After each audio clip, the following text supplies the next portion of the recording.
I actually just said, Daddy's not coming home. He is in heaven. I saw this site when it was the hell. I saw this site when it was the end of the world.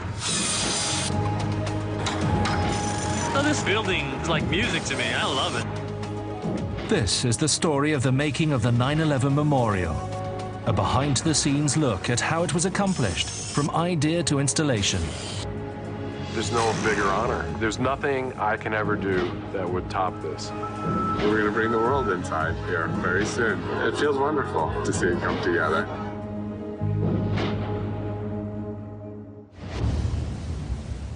The terrorist attacks of September the 11th, 2001, devastated the people of New York. The scarred site and the city's spirit were equally broken.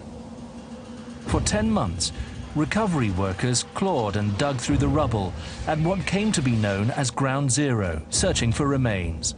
Once that difficult work ended, attention turned to the sensitive task of constructing a memorial. We tried with our heart to find everyone.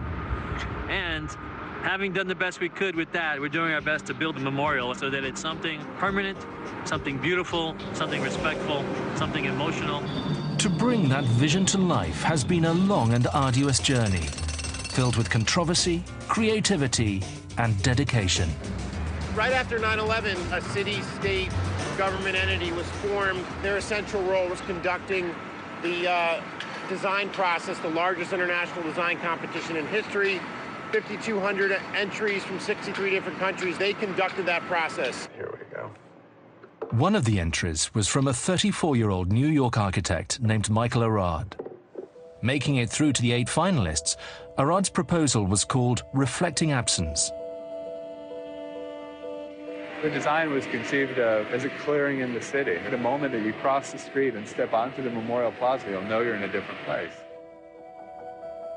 His design was rooted in his own experience of that day. I heard an airplane hit the World Trade Center, and I thought it was sort of a freak accident. And I grabbed my camera to take a couple of pictures, and then I saw the second plane strike the South Tower. It was obvious in an instant that, this was not an accident. 2 hours before, both of them were standing, and by the time I got home, they were both down. Deeply shaken by what he had witnessed, Arad was haunted by an image that defied nature. 2 square holes carved in the Hudson River. Although water flowed into them, they never filled up. It was this very clear image that was in my head, and so I sketched and eventually built a small model. I ended up taking it up to my rooftop and photographing it, conveying this idea of the absence in the skyline being mirrored in the river and the voids. And that idea then transformed itself when I started to think about a memorial here at the actual site of the attack. Arad's design sits within the exact footprint of the Twin Towers, anchored by 2 vast pools lined with waterfalls, each about an acre in size. The heart of the design is a series of bronze panels or parapets inscribed with the names of the dead. The parapet is the moment that you get to be intimate with the person that was murdered here. And even if it's a stranger, you will see something in the names that will draw you to them. I always thought of the names display as being a sort of an act of communion with the names of the dead that are in front of you. Michael's original design was very stark. The jury felt pretty strongly that the notion of life needs to be brought back in. They suggested that I bring a landscape architect on board. Michael Arad called us up one day, and I didn't know who he was. He was a young architect, and I had never met him. So I asked him if he wanted to work with me on this proposal. So I called him back and said, yeah, that's great. Let's do this thing. It was one of these cold mornings in New York. My car battery died. I was waiting for the tow truck, and I got a call asking if I could come in. They had some paperwork that they needed me to sign, and I thought, this was just pro forma, like getting me out of the way. And I said, I can't come in today. I have to take the car to the shop. And then they told us we'd won. But to transform the memorial from blueprint to building would take more than 2 years. I can't think of anything as difficult as this job, with so many different stakeholders, with the emotional connection, with everyone having an opinion. Construction finally began in 2006, but progress was painfully slow for 2 more years, weighed down by disagreements over cost, security, and design details. And that led to a period where people were going, what's really going on down there? When so much had to be done, what people couldn't see below grade to get that foundation in place. And now you're seeing the incredible tangible results of that hard work. To not have a place to gather on the 10-year anniversary just wasn't going to work. The clock is ticking to make that deadline. All kinds of trades are part of the process, from stonemasons to iron workers to crane operators.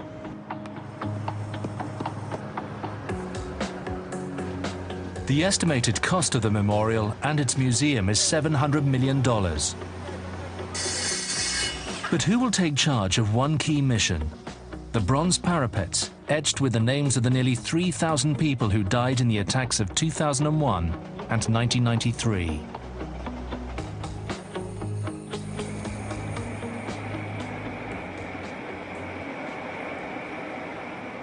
I'll put a rod, I'm gonna let it cool after I put this rod on. Chris Powers and his partner Kurt Wolfmeyer, like Michael Arad, are an unlikely choice for this high-visibility, prestigious project. KC Fabrications may be just a 2-man company, but in late 2009, with a construction clock ticking, they came up with a simple and elegant idea. There was a mock-up in the Brooklyn Navy Yard. So Kurt and I went down, and all the other bidders were there as well. They mentioned while we were there about no folding of the parapet. All these seams have to be welds. And you can imagine there's 200 feet per side, times 8, times all of the seams. It just made no sense to stick to that plan. Our minds were already going in a direction, how do you do it cheaper, how do you do it faster? We immediately thought we're gonna back bevel each corner, which is this little seam right here. And once you back bevel it, it leaves such a small amount of material. When you break form it, it leaves the proper radius right here. Coming down, coming down. They showed that the bronze could be folded, despite what the bid specifications called for. They could eliminate thousands of welds, and in the process, shave millions of dollars and months of labor from their bid. And Michael's design for the panel's elegant shape would be preserved. Come in, Bill. Come in, Bill. So we explained all that to them, and they thought, okay, we love every idea you have now, we just have to see if you can actually pull it off. I said, okay, we'll do that. And they said, so here's what we're gonna do. You're gonna have basically 4 days to make a 2-foot mock-up, and we're gonna have the competition do the same as you as well. You know what I mean? I'll just split them. First thing I did was call Joe. You know what I mean? So that one separate from this one on this side. Joe Moretti runs a metal fabricating business in New Jersey.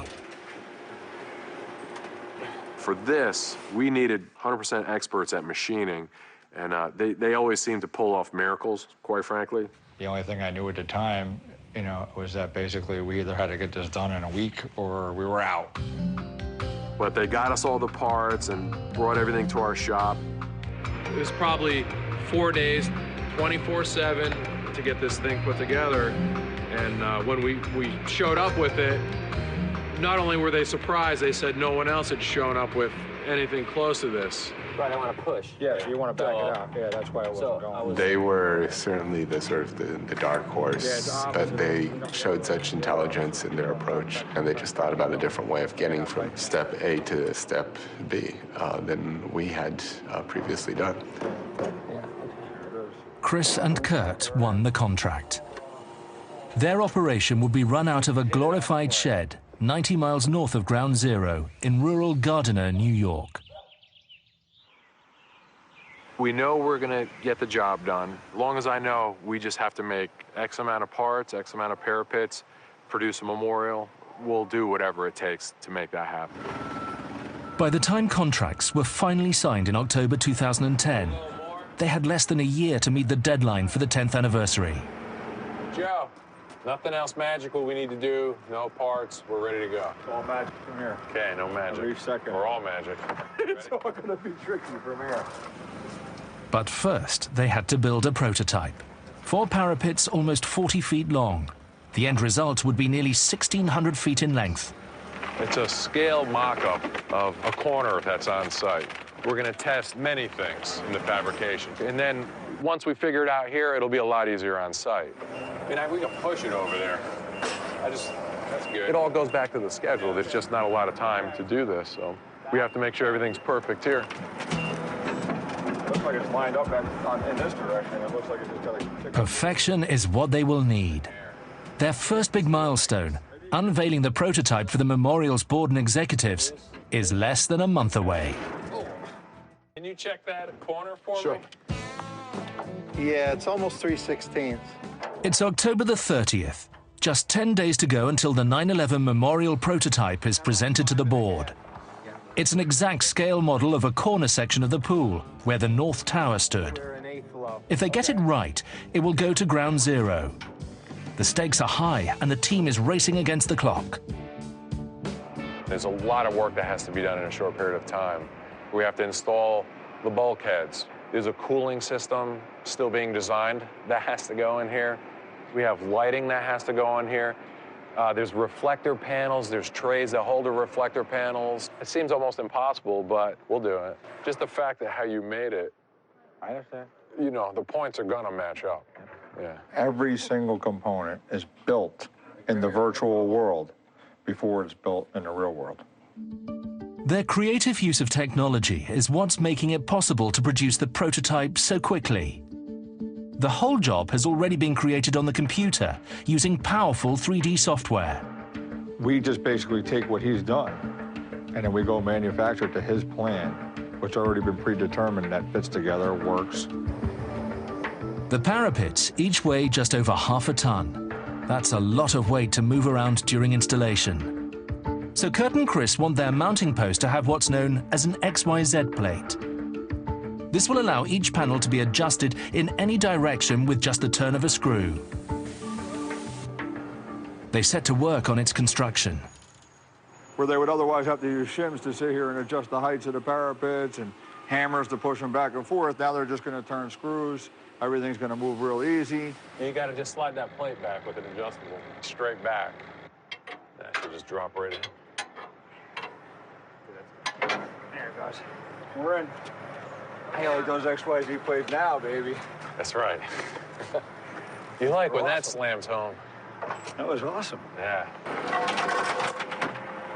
The 3D software streamlines the process, but there's still no substitute for a real-world test. Computer will get you 95, 99% there. There's that 2 or 3%, you know, you're just never sure about until you physically make it. Go up a little bit. The most difficult part of this whole mock-up is this corner. There's just so many things that have to marry There's so many perfectly. mathematical things that are happening here to, you know. To And they always work on CAD. Yeah, I'm gonna cut this point off. They're trying to achieve the same precision I'm trying to achieve without automated equipment. So that's where the installation is really an art, you know, more than a science, you know. Yeah. That is gorgeous. It's a fantastic project. It's almost like everything we've built up here has been put to use for this job. This is Ron Vega from the Memorial Foundation. Hi, I'm Alice. Nice to meet you. Ron's our project manager, okay? Alice Martin lost her husband Peter, a firefighter, on 9/11. He died in the South Tower, leaving Alice and 3 sons, then aged 6, 8, and 13. That was actually taken in July of 2001, right after a very busy fire. You can see he's a little dirty. It's become my favorite picture in the world. Alice and her sons have been invited to the workshops to watch Peter's name be stenciled into the bronze with this giant water jet. So one of you guys, if you'd like to start the machine, Okay. you can all do it. Ready? Ready?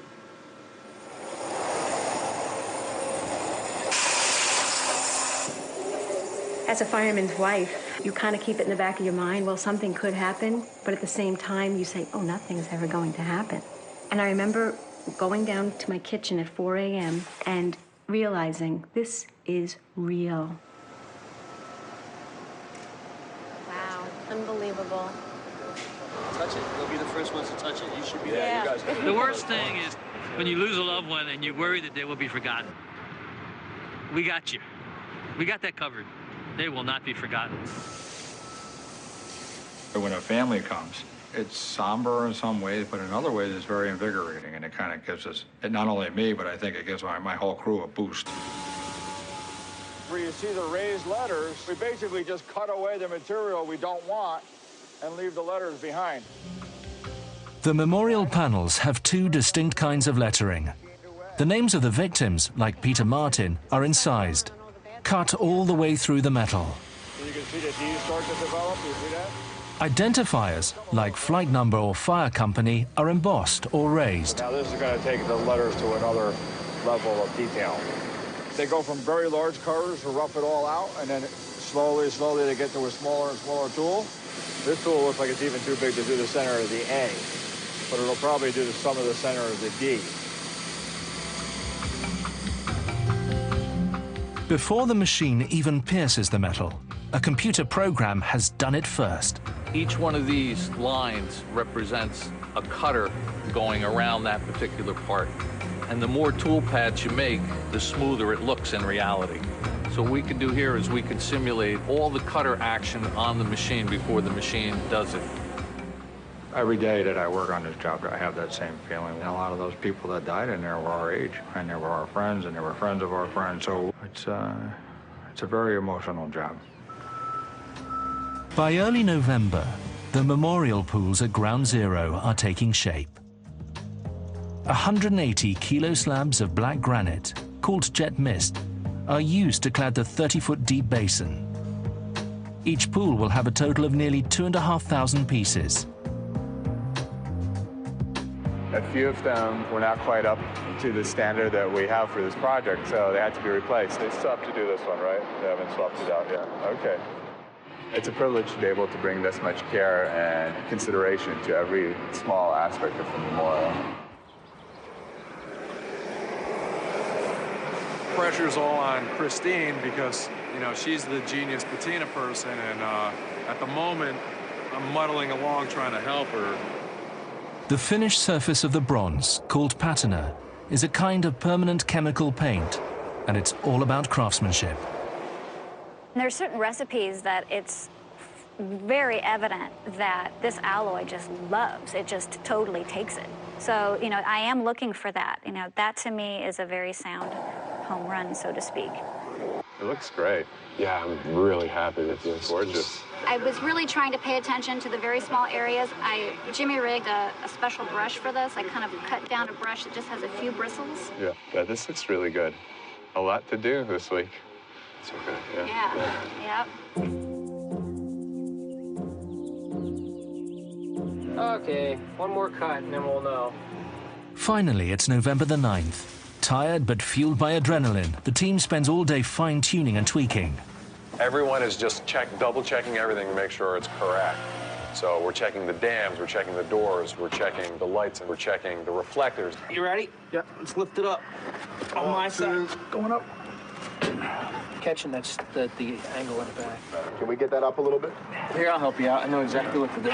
The idea of having a prototype or a mock-up is to have the problems happen. You want them to happen here. You're not going to come down anymore. You're good. That did it. Nice. If we encountered them while we were doing the installation on site, that'd set you back months.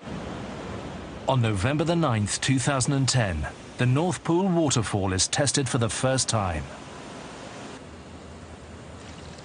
It was beautiful. When the sun hits it, it actually looks like bits of diamond. And then you'll see a rainbow dance from one side to the other side. 16 mechanical pumps will recycle all the water in both pools at a rate of 52,000 gallons per minute.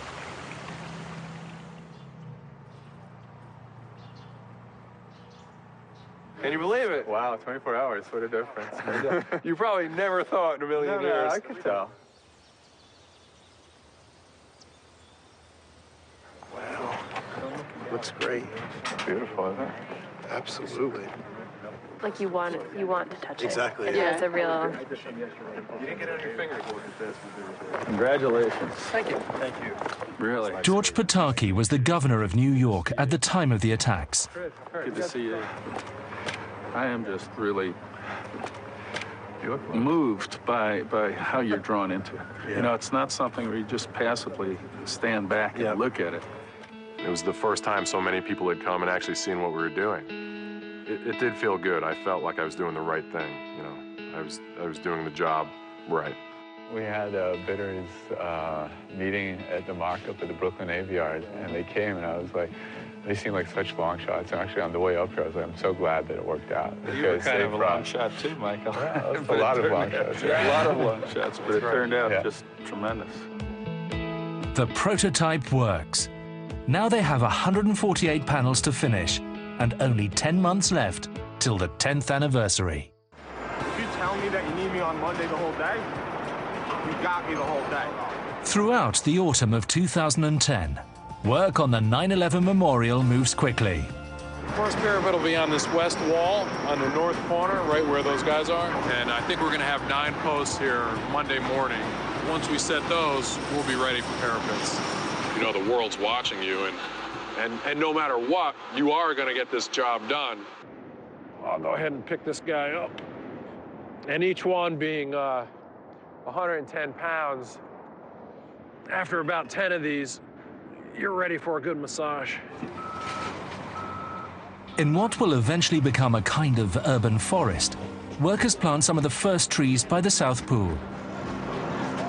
It's got to go 2 inches south. Or... Whoa, whoa, whoa, whoa, that's it. Put a little soil under there. These particular trees are one of the more hardy species you can get in this particular area. A year from now, Plaza's going to be open.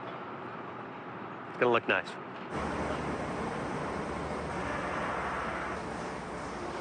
That's the last weld. That's number 24 of 24. That was just the final weld, sealing the surface of the weirs. All around the top of the pools, millwrights finish installing the weirs, finger-like dams that will guide the water as it cascades over the edge. It's all stainless steel. Everything has to be stainless to match so it don't rust. If it's going to be here a couple of 100 years, we want to look pretty for that long. How much more meaningful could it get, really?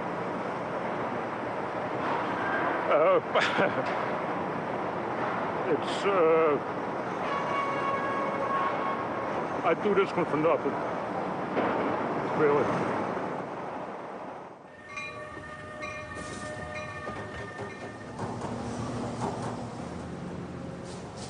By late November, production of the parapets is in full swing at the workshops. When you come to see it, John's name's going to be on the bottom row, right? So, and look, he's right next to John Swain and Tommy Gallo. Anthula Katsimatides, a Memorial Board member, is here with her mother. Anthula's brother John died in the North Tower. John was never recovered, so we were never given anything. Yeah, it's very hard when you have a tombstone and there's nothing there. There's my Johnny. What we're doing here today is we're water jet cutting the names, which are the cut-through lettering on the panels. That's what the water's forced through, that little tiny hole. 40 thousandths of an inch diameter hole. 60,000 PSI water pressure's forced through. So there's a little bit of sand that comes in here, and you can control how much comes out, how many pounds per minute. It's fed down through this tube, and then it mixes with the water. And then the water and the sand cut through the brass. Wow. Very nice, beautiful, really beautiful, amazing. I don't go down to ground zero, but now with the completion of the memorial, I'll be down there. So, the team's next deadline is looming. The first batch of completed parapets must be installed at ground zero by early January 2011, less than 4 weeks away. So far, everything's going exactly how I hoped. So I hope I didn't just jinx myself. But there's a problem they need to solve. Bronze can get as hot as 200 degrees in the summer heat. Let's just see if we can go past. It was only after the memorial's design was locked that they realized the panels would need a cooling system. I've personally touched the panels in the summer, and it is too hot. A glycogel, run through flexible hose, will flow into a series of copper pipes and regulate the temperature throughout the year. But they've been struggling to make it work since early autumn. Things are butting into things. You just have to marry so many different pieces together. The problem is with where that pipe fits in here. It's December the 22nd. Installation D-Day is less than 2 weeks away, and they still haven't mastered the cooling system. I just worry like we're pushing a car and we hit a bolt and the thing just goes. Yeah. I lose a lot of sleep still worrying about making a date. You know, we haven't even had all the problems yet we're gonna have. Why crack until you have to, right? I'm too tired to crack at the moment. Next week will be a big week, you know. Yeah, next week's gonna be crazy. We'll really see something next week if it's gonna happen or not. With hard work and a bit of luck, they make the January deadline.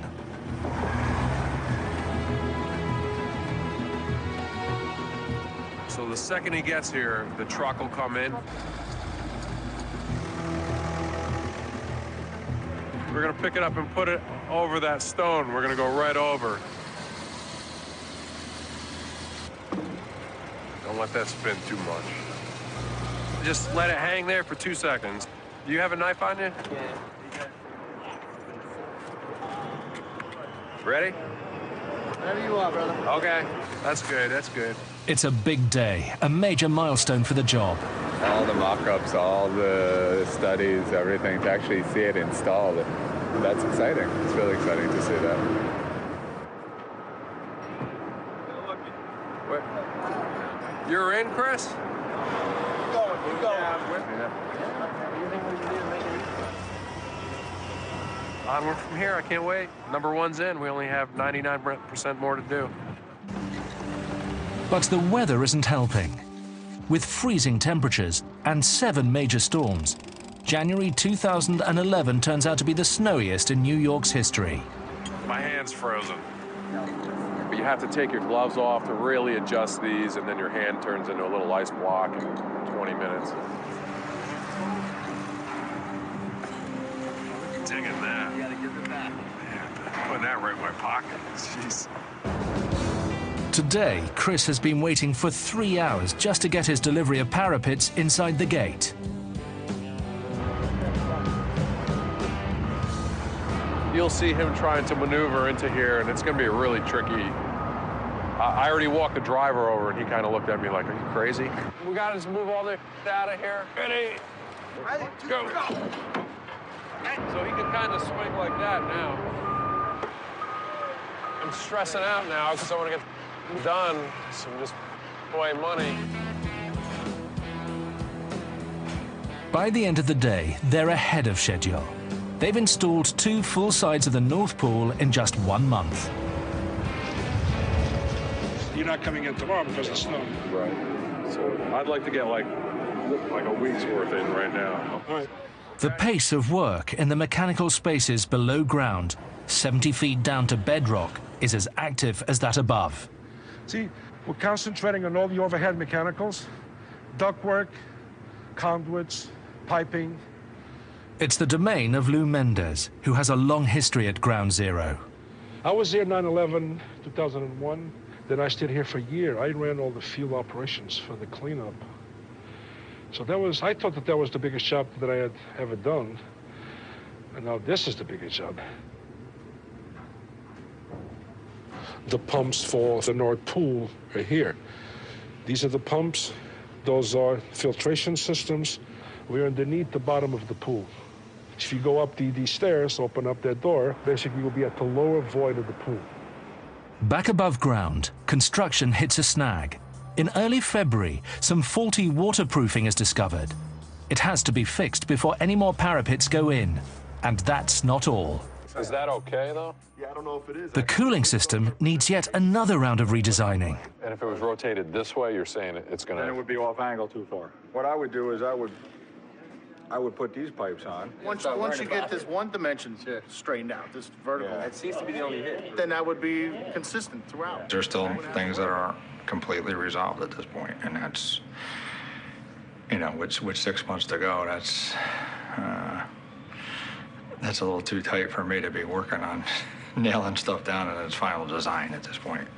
Gonna heat that up. We're gonna push it in after we heat this up. They finally work it out. But the solution involves retrofitting every single panel, including the ones they've already installed at Ground Zero. Okay, this one's ready to come down.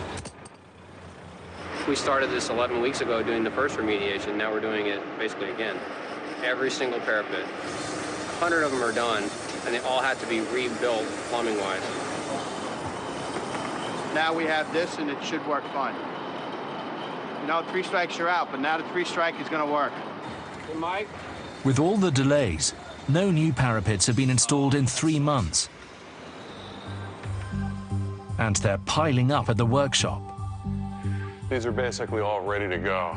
This is the North Pool just sitting, waiting to be installed. With only 18 weeks to go till the 10th anniversary, failure is not an option. Where's the knee wall going? Soon, but I think they actually have to take some of these pieces out. As the countdown to the 10th anniversary of 9/11 continues, architect Michael Arad and Memorial President Joe Daniels make regular site visits to monitor progress. There's a lot that needs to happen before it's done. Do we have enough time, you feel like, with schedule and all that? Yeah, but we don't have any time to waste. It's true. The anxiety level is pretty indescribable. I mean, there is no margin for error left in the project. We're going to lift it up. In mid-May, the team finally gets the green light to resume installing the panels. Keep coming 5 on the cable, keep taking it right. Keep it coming on the cable, keep coming on the swing.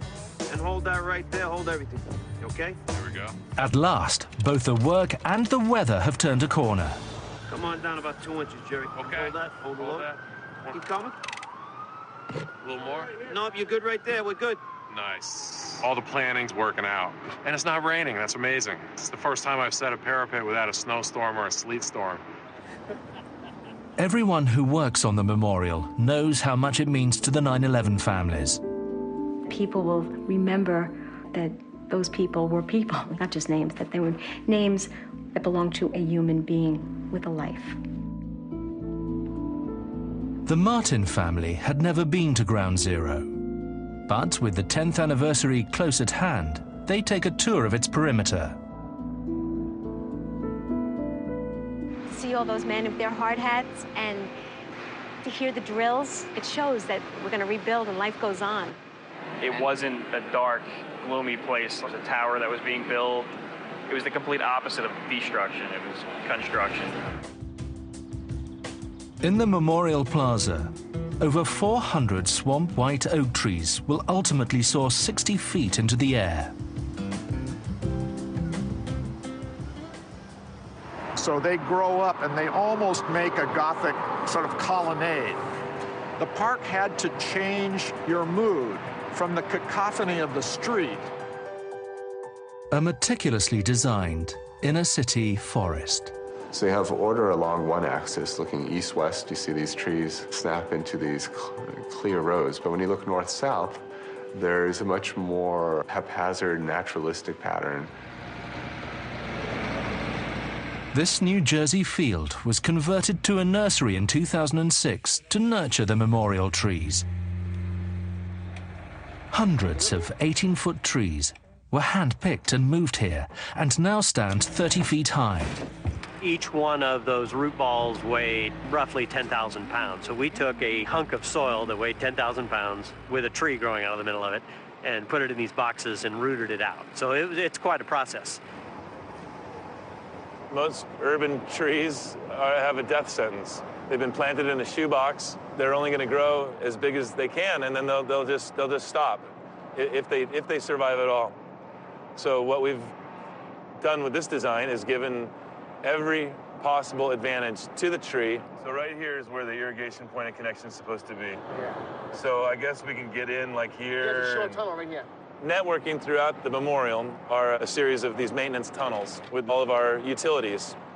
Here we go.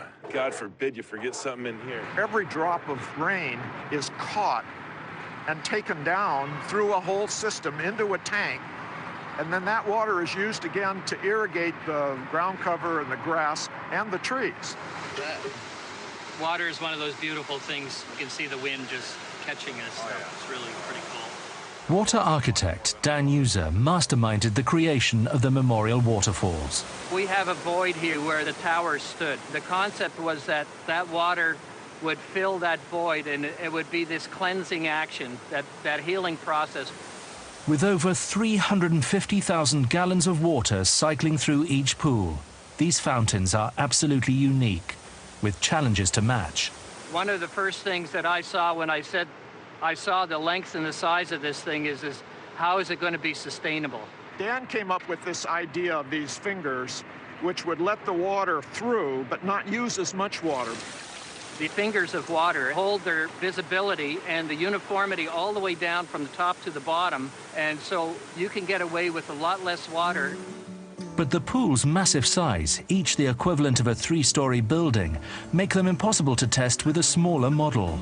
The problem with water is that it doesn't scale. You know, a little fountain doesn't look like the fountain is going to look. So finally, Dan's built this huge thing, full scale, 30 feet high. I ended up doing it in my backyard. We had it up for 4 seasons. We wanted to see how it was going to behave in the winter, in the spring, in the summer. And when I saw that model, I knew it worked.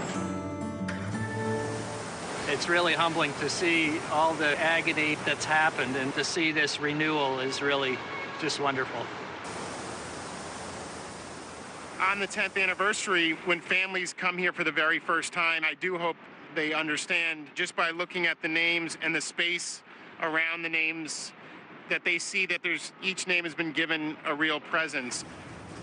How the names will be arranged on the parapets has been one of the most difficult issues to resolve. The challenges with the names is, what is the function of the memorial? How much information is it supposed to convey? Do we have the floors where people work? Do we have the ages? Do we have the ranks of firefighters? After years of controversy, they finally agreed to group people by where they were on the day of the attacks: the World Trade Center, the Pentagon, in one of the planes. Something that was very important to me from the get-go was that there would be sort of a hidden logic to why one name was next to another name. And I suggested what I called the meaningful adjacencies. So there would be a meaning to why one name is adjacent to another name. We went out to all the families in 2009 and gave them the opportunity to request if they wanted their loved one's name next to somebody else. And we had 1,200 requests, and we were able to meet all those adjacencies. It really resonates to see him listed next to Tommy and John and all his friends. It was comforting to see him alongside the other names of the people that he worked with, to see that John was surrounded by the gang that he worked with, you know. And Thula Katsimatides has come to the workshop to be an intimate part of the process herself. To be working on my brother's name, to know that my hand is involved in the memorialization of him is just, was an awesome feeling. That's good on your height right there, Jerry. Take it right. Swing, get you away from the trees. You can boom it back to you. Good height right there, Jerry.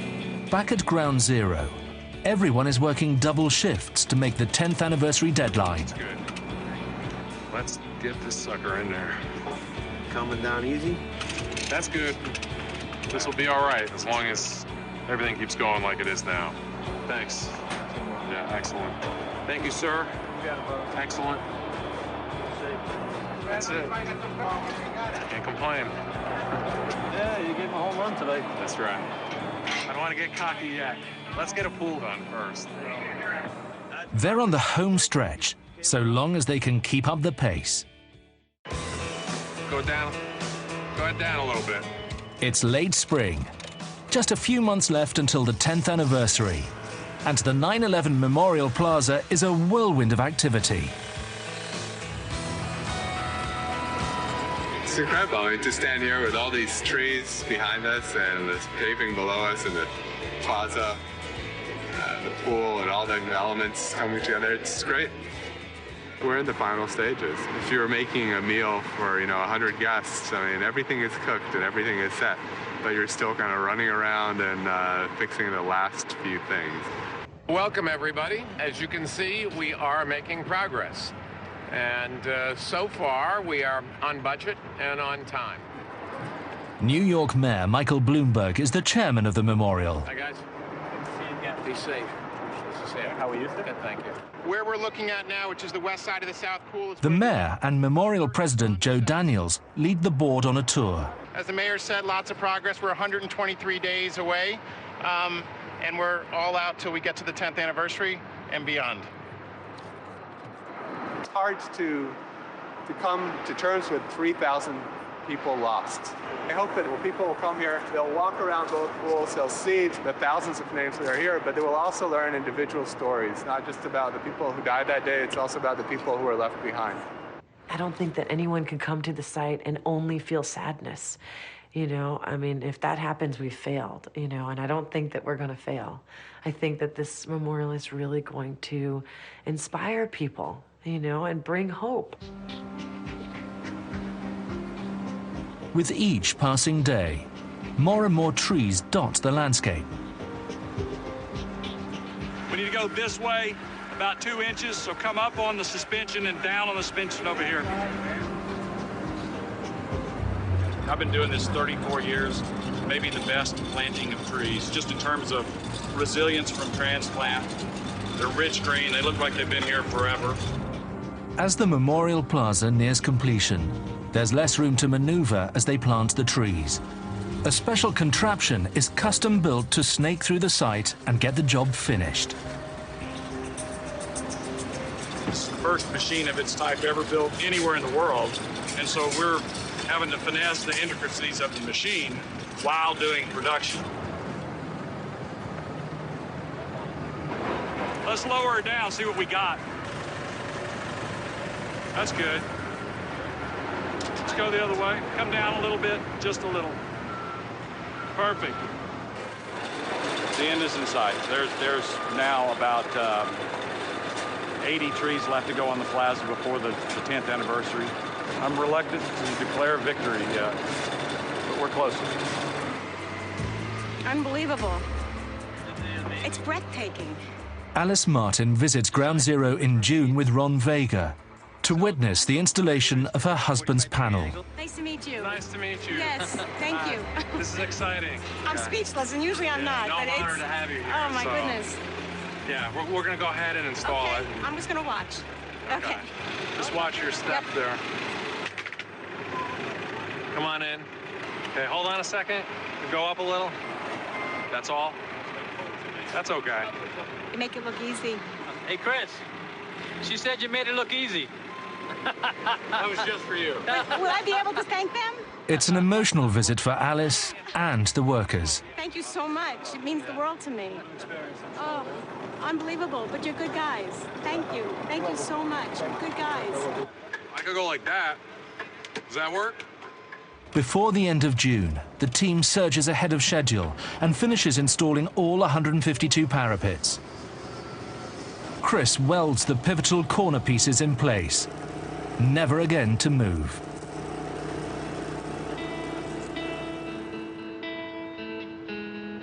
Seeing all these panels installed here on site in their final setting, it's phenomenal.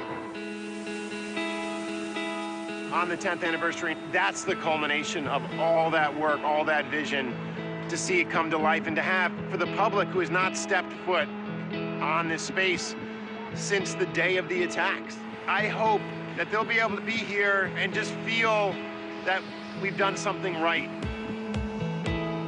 For me, a great day is going to be when I can stand back and watch the family members walk up to the parapets and touch them, see them smile and feel good about it. That's what I want to see. The circle is complete. From the destruction and ashes of 9/11, a vision of remembrance and rebirth has arisen. And now the vision is a reality, brought to life by the resilient and indomitable human spirit, which even the terrible events of September the 11th did not extinguish.